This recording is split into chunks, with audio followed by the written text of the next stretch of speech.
It was a crisp autumn afternoon. The leaves were turning gold and red.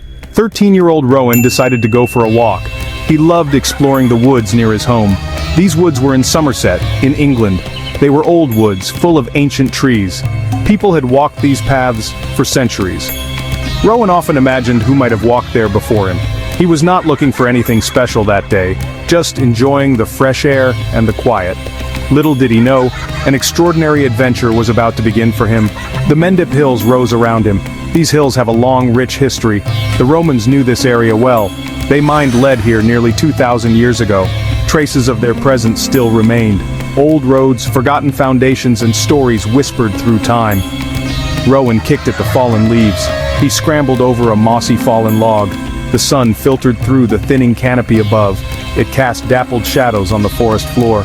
It was a perfectly ordinary day for a young explorer, or so it seemed at that very moment. Suddenly something caught Rowan's eye. It was a tiny glint of light, a flicker of gold amongst the damp earth and brown leaves. It was near the base of an old oak tree. Its roots spread out like gnarled fingers. Rowan gently worked the object free from the earth. It was caked in mud, but undeniably a ring. It felt heavy in his palm, heavier than a modern piece of jewelry. The gold was dull in places, yet it still shone. He rubbed some of the grime away with his thumb. He could see intricate details starting to appear. It was definitely not a lost toy or a cheap trinket. This felt important. This felt ancient. He could hardly believe his eyes. What had he stumbled upon? Who could have lost this and when? He held the ring tightly in his hand. His mind raced with possibilities. Was it truly Roman? Or perhaps Saxon? Or even older? The woods suddenly felt different, more mysterious, more connected to the distant past. He looked around, half expecting to see a ghostly figure. The trees seemed to whisper secrets. He knew he had to show someone. He had to find out what this was. He carefully placed the ring in his pocket. He made sure it was secure. Then he turned and hurried back home, his adventure walk forgotten. His parents were surprised to see him back so soon. He burst through the door, his cheeks flushed with excitement. The next day, Rowan and his parents took the ring to the local museum. The curator, a kind woman named Dr. Eleanor Vance, listened patiently to Rowan's story. She examined the ring carefully. She used a magnifying glass. She turned it over and over in her gloved hands. Her eyes widened slightly. She became very quiet. This silence made Rowan even more curious. Was it something good, or was it just an old piece of brass after all? The suspense was almost unbearable for the young discoverer. He watched her face intently for any clue. Dr. Vance finally looked up. She had a serious but excited expression. "Rowan," she said, "I think you've found something quite extraordinary." She explained that based on its style and apparent age, it could indeed be Roman. And not just any Roman ring. It appeared to be made of high-quality gold. The craftsmanship looked very fine. She said it needed proper cleaning and analysis. But her initial assessment was clear. This was a significant find. A very rare find for someone to just stumble upon during a walk. The museum contacted specialists in Roman artifacts. Photographs of the ring were sent. The ring itself was a marvel of ancient artistry. Once professionally cleaned, its true beauty shone through. It was crafted from almost pure gold. This indicated that its original owner was likely a person of considerable wealth and status. Roman society was very hierarchical. Gold jewelry was a clear symbol of rank. Common soldiers or ordinary citizens would not have owned such a fine piece. This ring spoke of power, influence, or perhaps great affection, if it was a gift. It was small, suggesting it might have belonged to a woman or a man with slender fingers. The band of the ring was elegantly shaped. It was not overly ornate, but its simplicity spoke of sophisticated taste. Roman jewelers were highly skilled. They inherited techniques from Greek and Etruscan craftsmen. They also developed their own unique styles. This ring seemed to fit within the known patterns of Roman jewelry from the later empire. Its condition was astonishing. To have survived nearly 17 centuries in the earth, and to emerge so perfectly preserved. This was a testament to the enduring nature of gold, and the protective qualities of the soil it lay in. One of the most striking features, apart from the gold itself, was a setting for a gemstone, or rather, the gemstone itself. It was an intaglio.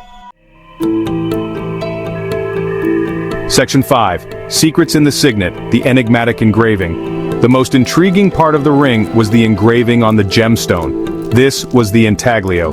This was the seal. It held the key to the ring's story.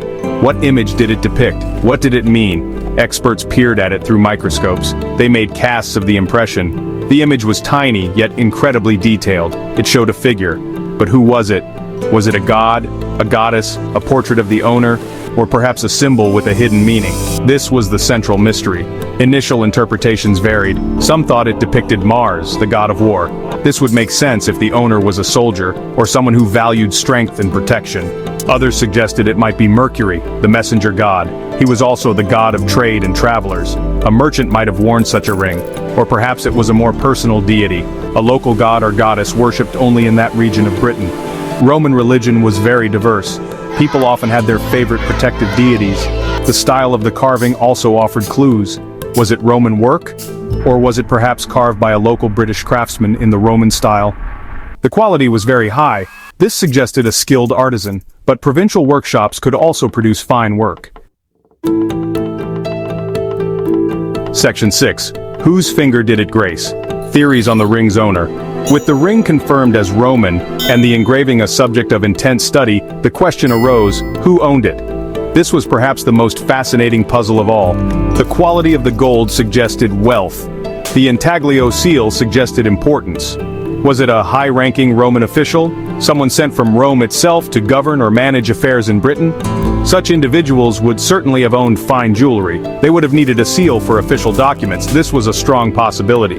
Another theory pointed towards a wealthy local Briton. Many native Britons adopted Roman customs. They became Romanized. They spoke Latin, wore Roman clothes, and embraced Roman culture. Some became very prosperous. They built grand villas. They participated in local government. Such a person might have commissioned or bought a beautiful gold signet ring. It would show their status. It would show their connection to the Roman world. Section 7. From woodland walk to worldwide wonder, Rowan's new reality. News of Rowan's discovery spread like wildfire. First, it was in the local Somerset newspapers. "Local lad finds Roman treasure," the headline screamed. Then national newspapers picked up the story. Soon it was on television news bulletins, and then the internet took over. Rowan's find became an international sensation. People were captivated by the story. A young boy, an ancient wood, a lost Roman ring. It sounded like something from a children's adventure book, but it was real. Rowan found himself an unlikely celebrity. Reporters wanted to interview him. Photographers wanted his picture. He was praised for his sharp eyes and his honesty in reporting the find. He handled the attention with remarkable composure for a 13-year-old. He always emphasized that the ring belonged to history. He was just the lucky one who found it. His school friends were amazed. Section 8. The quest continues. Experts delve deeper into the mystery. The initial excitement of the discovery was just the beginning. For the experts, the real work had started. The ring was now undergoing a battery of tests. Non-invasive techniques were used to analyze the gold's composition. This could help pinpoint its origin. Was the gold sourced locally in Britain, or did it come from another part of the Roman Empire?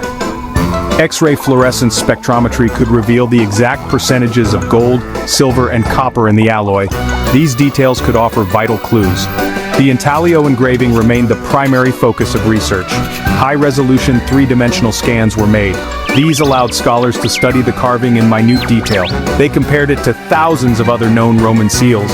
They looked for similarities in style, subject matter, and carving technique. Section 9. A link to legions, reflecting on a remarkable find. Rowan's Roman ring is more than just a piece of gold. It is a tiny, glittering thread. A thread that connects us directly to the world of nearly 2 millennia ago. It reminds us that the past is not dead. It is not even truly past. It lies just beneath the surface of our modern world. Sometimes it takes the sharp eyes of a young boy to bring it back into the light. This discovery has captured imaginations globally. It speaks to the adventurer in all of us. The dream of finding lost treasure. The ring's journey is far from over. Experts will continue their research. They will debate its meaning. They will try to piece together its story. Perhaps one day we will know for sure who owned it, and how it came to be lost in those Somerset woods, or perhaps it will always retain some of its mystery, and that is part of its charm. Some secrets from the past are best left to our imagination. What is certain is its value as an educational tool, a way to teach about Roman history and archaeology. For Rowan, life has changed a little. He is the boy who found a Roman treasure, but he remains grounded.